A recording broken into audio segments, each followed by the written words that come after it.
That's my worry. That's your worry? Yes.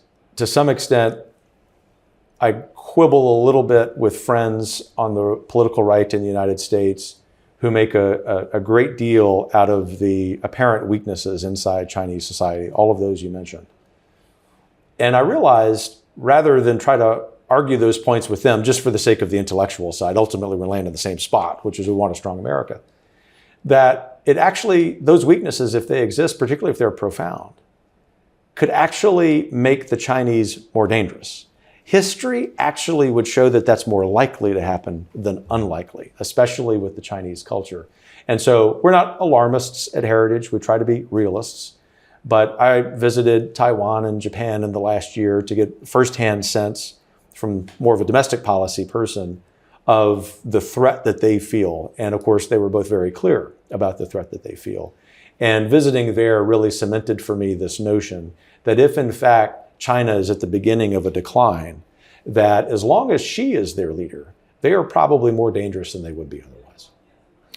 You mentioned Japan. I'm interested in that because I don't think we pay enough attention to the fact that Japan is one of the few Western countries that has stepped up. They've got very serious about defense. They've got a very serious naval capacity with long reach.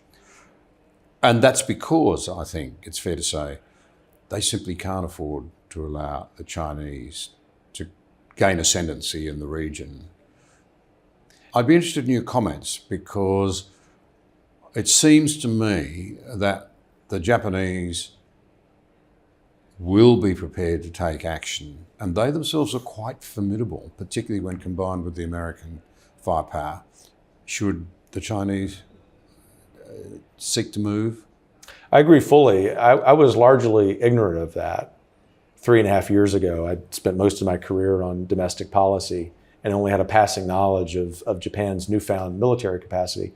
But that trip there, and of course the great scholars I work with at Heritage, showed me that what you just said was true. Japan does have still some lingering and understandable political opposition to that military buildup, but it looks like they've been able to get past that. And I think one of the reasons they was because of the great friendship that President Trump in his first term forged with the tragically late, Prime Minister Abe.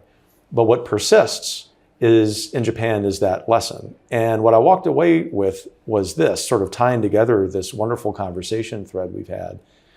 The Japanese, in spite of political difficulties in doing so, have done what so many Western European nations have failed to do, which is actually to put their money where their mouths are.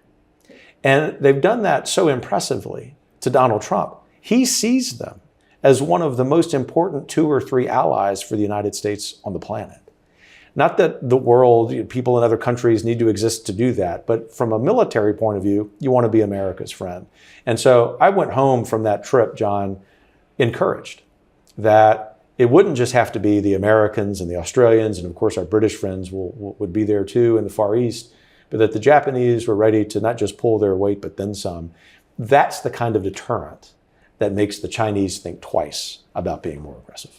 You know, too, that the Japanese stuff will be good. Yeah, that's the other guarantee, stuff. Right? Yeah. It's like the Toyotas. They're not going to break down in the middle of the battle. And that technology edge is very important, as we've touched on. It's vital.